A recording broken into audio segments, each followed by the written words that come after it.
Hi, Michael here. Another episode of Cup of Talks.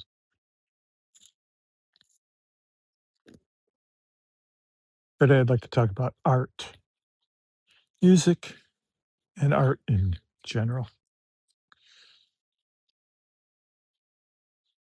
I don't want to make this an anti AI video because there's enough of that out there.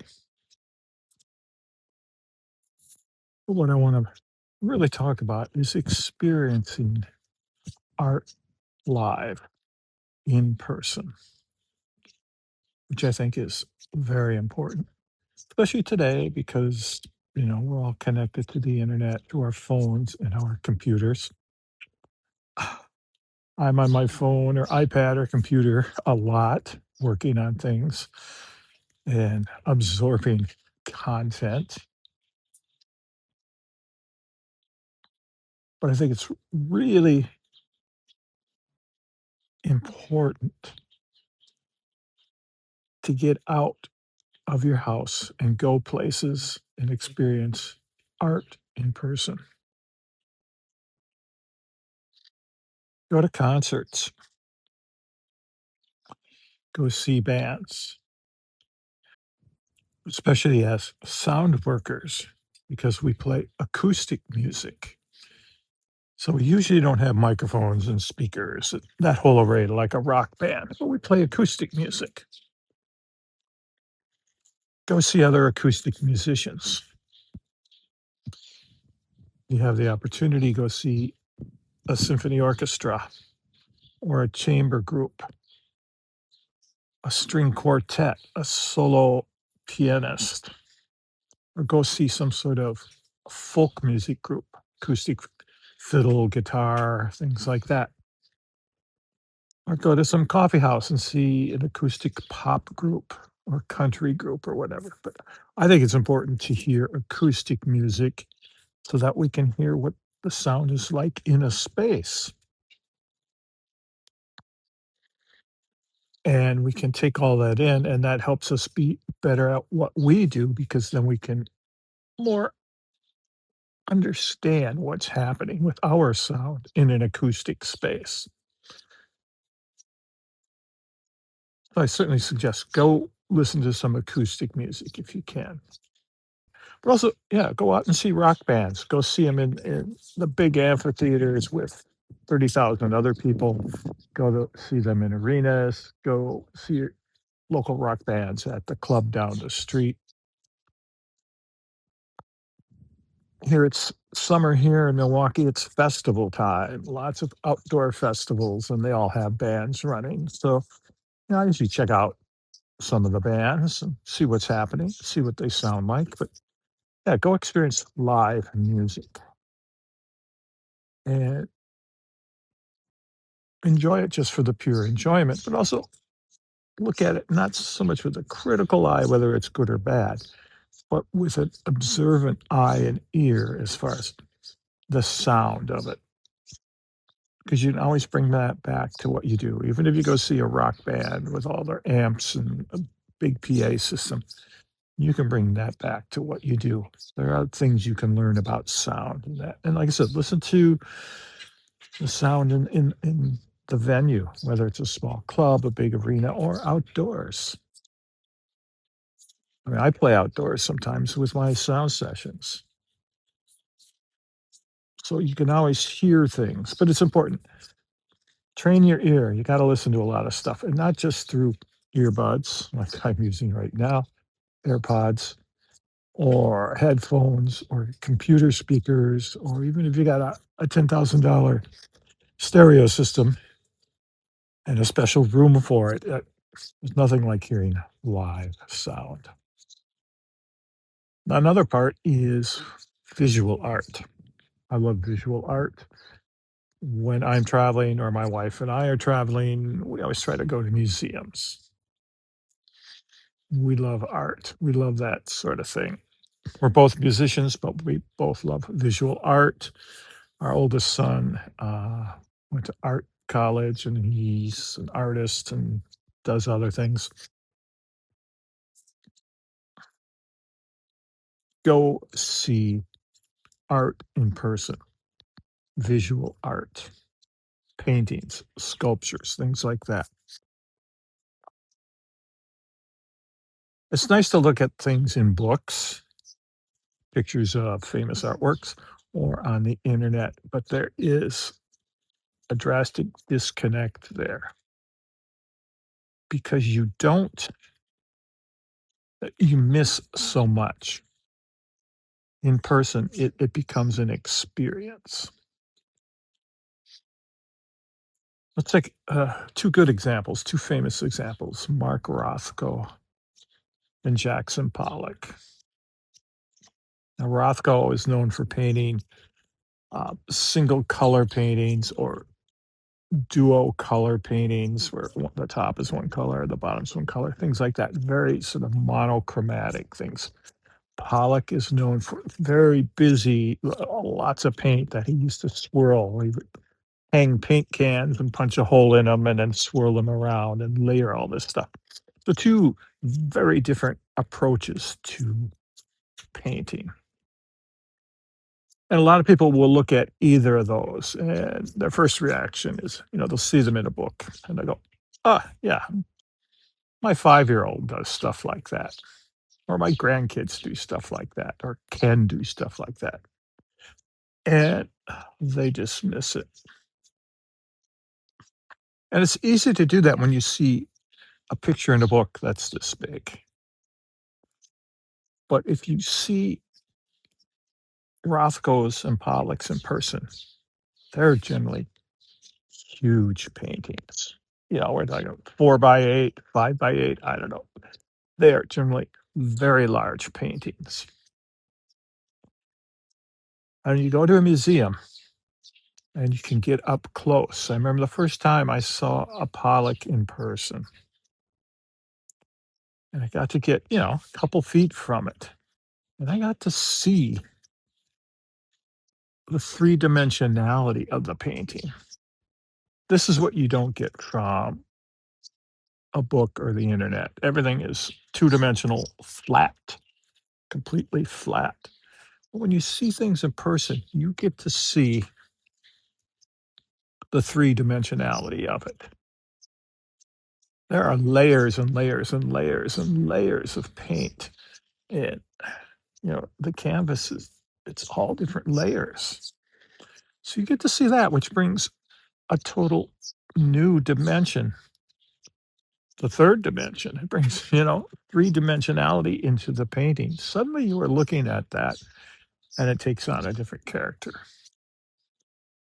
And it's also seeing the colors in person, which are very different than seeing the colors on a computer monitor or your phone or on a book. Even a really well printed, like hardcover coffee table art book, it doesn't do it justice as seeing something with your own 2 eyes in person. So I remember that the first time I saw Pollock, and it was huge. I think this was in Washington, D.C. at the National Art Museum or the Smithsonian or whatever. And I was transfixed. I was mesmerized by it. It was like, wow. So this is a Pollock. Now I understand why he's considered a great painter. It's seeing this and it's experiencing it, and then in the whole room and everything with other Pollocks, there's a whole room full of them, but being able to look at one, and it's such a huge painting, and it's three-dimensional, and you really get to see and understand the process of what's going on to create this. Same thing with Rothko. Remember, I think it was probably in Washington, D.C. many, many years ago too, probably the same trip, seeing, my first Rothkos. And again, being able to get up close and kind of examine them and seeing the brush strokes on the canvas and the layers of paint and the subtle shades. I mean, if you see something from him that's, like, all red or all black or something like that, there's different shades within that red or that black. that you can only really experience in person. So I remember seeing the Rothkos and just being like, now I know. Now I know why he's considered a great because it's amazing. It's an experience that just like going to a concert. I mean, you listen to a band, you've got all the recordings and you've read about them. You've seen them on YouTube, and all this. You go see them live the first time and you were just like, we're just blown away because it's the whole experience, not just the music. There's a big thing like that with visual art. I'll tell you 2 other stories about some of my favorite art that really changed my life seeing it in person. The first one was many years ago. The first time I went to the Philadelphia Art Museum or Museum of Art,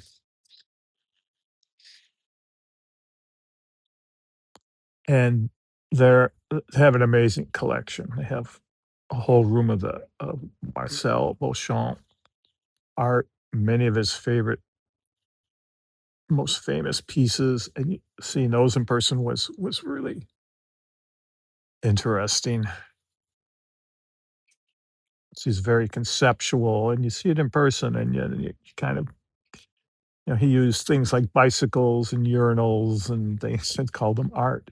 Uh, he was trying to tell us something about anything could be art. It's all in the eye of the beholder, that. But you see it in person, and then you go, "Oh, okay." And a room full of his stuff. But what really hit me, the American artist Cy Twombly, he did a series, I think it's 7 or 8 massive paintings called 50 Days at Ilium, which is about the Trojan War, and I'm a big fan of that period of history, and I especially took courses on that when I was at university, very much into sort of mythology and that sort of thing, and the Greek history really intrigued me, so the Trojan War and such. Well, Twombly has this installation called 50 Days at Ilium, and the museum has a room just for his piece. There's one on the outside, and then you walk through the doors, and you are surrounded by these are massive paintings. I don't know, I'll have to look it up and see if I can find out how big they are. They are massive, and the first time I walked into this room, I was overcome with emotion. I've been there quite a few times. I try to get there whenever I'm in the Philadelphia area just to go see that. But the first time I went in, I was alone, fortunately. That was the best part. And I went in there, and I was just overcome with emotion. I mean, these are huge paintings. Not for everybody. They're modern art. They're very, very modern art. But just walking through that opening and then being surrounded by all this, I was stunned. I almost wept. I was so overcome with emotion. And I took my time looking at each painting, reading the description, looking for things on the canvas, going around the room, and then I sat there. They've got a bench in the middle, and I sat there for a while, and just part of me couldn't comprehend what I was seeing.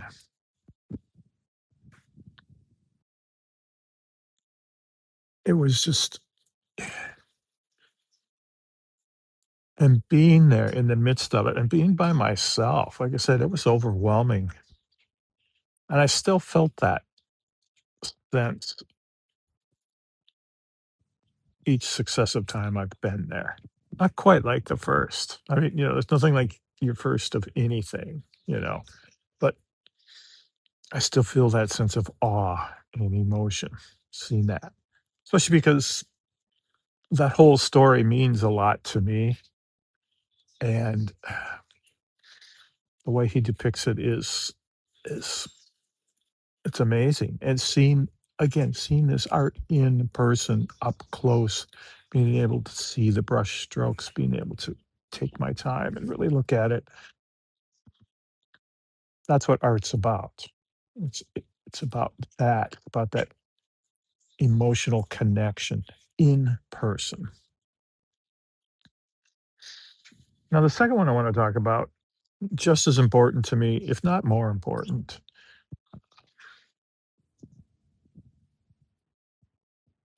2 years ago, my wife and I were in Paris. We are in France for a vacation. We were in Paris, and instead of going to the Louvre, which is where everybody goes, and it's usually overcrowded, we decided to go to the Musée d'Orsay because they had an impressionist, the beginnings of impressionism exhibit, and we both like impressionism. One thing we disdain are the older paintings, especially the portraits of all the people with the ruffled collars and all that, and the women wearing the bonnets and that. We don't wanna see any of that, like, we go to our local museum here in Milwaukee, which is a fabulous museum, and we rarely ever look at that stuff. We always look at the more modern and contemporary art, which we enjoy. So we went to this impressionist exhibition. We ended up spending all day. I think we were in the museum for, like, 7 or 8 hours, and we had lunch there. We never left. There was so much to see, and it was all stuff that we really enjoyed, and the museum itself is a work of art. It was beautiful. So we were in there, we go, from room to room, and we come to this room, and one of my favorite paintings of all time is in there, in person. And that's Starry Night by Vincent van Gogh, or Van Gogh, I believe is probably the more authentic pronunciation. And to see that in person was a religious experience, a spiritual experience, really. And that is not a huge painting, it's maybe about like this. It's not a giant painting, but I was able to get right in front of it up close. And again, see the layers of paint, see the brush strokes, see the 3D-ness of this painting. It was nothing like I expected. You know, I I've got I've got you know, a picture of that, a photograph of that hanging in my office, and, I've loved that painting for so long, but I've only seen it in flat 2D my whole life, either on a computer monitor or, I've got the framed photograph or see it in a book or something. Seeing it in person, again, I was totally moved by it. It was fortunately, we found it early in the day while we were there when there was hardly anybody in the museum yet. So here's a tip. If you're gonna go to a museum anywhere, find out when they open. If they open at 10 o'clock, get there at 10 o'clock. Because if you show up at 2 o'clock, a lot of times, especially famous museums, they're just gonna be wall to wall people, and it'll be difficult to move, especially for all the famous paintings. So get to a museum right when they open, and that is the best viewing time. So back to Starry Night, just astounding. Um, I was totally moved by it. It was I must have spent 15 or 20 minutes there pretty much by myself at that time of day looking at it. I mean, it's not every day you get to encounter some of your favorite art in person. This was just, I was like, I could have probably stayed there all day just looking at this from different angles and different distances and all that. It was amazing. It was the same sort of experience as the 50 days at Ilium, where that was massive, this was small. So very, very similar experience. And it moved me, and both of these experiences, plus many others, going to the Dali Museum in, Florida and seeing Salvador Dali's works in person, life-changing, life-changing. Again, when you see paintings and sculptures in 2D on a monitor or printed in a book, it's one thing, but when you see things in person, just like a live band, you can listen to all the recordings, and it's great, but when you hear them live, it's a whole different thing. So all I wanna say is just, get out and experience real art, whatever you like. We like plays, we go to the theater now and then. We like dance, we will go to there's some really excellent dance companies here in town. We'll go to their performances. Um, my wife's very much into musicals. She was raised on that. She's played piano for many musicals. She likes to go to musicals. I'm not so much into that, but I will go along to, various ones that I like. Go see live art, poetry recitals. Go see there's bookstores often have poetry readings, or bookstores will have authors come in and talk about their works and maybe read from their works, and even the best part is take questions. I mean, if you have a favorite book and that just came out and the author comes to town and you can ask them a question about it. Wow, that's great. So there's a bookstore here in town, independent bookstore, Boswell Books. Give them a shout out. They bring in authors all the time. We've been there for a number of them. We've even showed up at the bookstore just to shop, and there's a talk, and we've stayed knowing nothing about the author or their books and found it fascinating. So do things like that. Oftentimes, classical concerts will have a pre-concert talk by either the featured soloist and or the composer. Those are fun to go to. What went into writing or learning to perform the piece? What do they think about it? And oftentimes they will answer questions.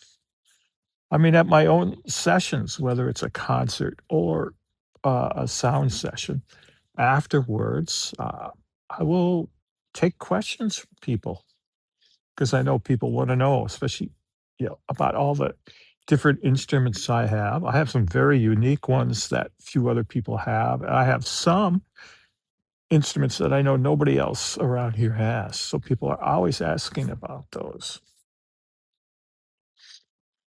So that's important. So all I want to stress is this all helps fill up your toolbox, fill up your soul. And it's things that you can use and transmit through your art, whatever you do. But get out there and experience live art in some form. It's so much better than soaking it up on a computer monitor, your phone, or a well-printed book. It's so much better. Okay, that's my cup of talk for today.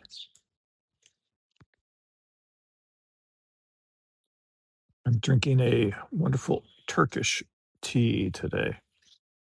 Very finely ground, very strong.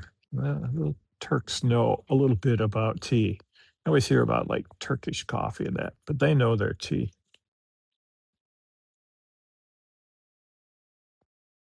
So get out. Again, I know I say this in a lot of videos. Get out of your house, take a walk, go places, especially go experience live art. Go experience other sound workers.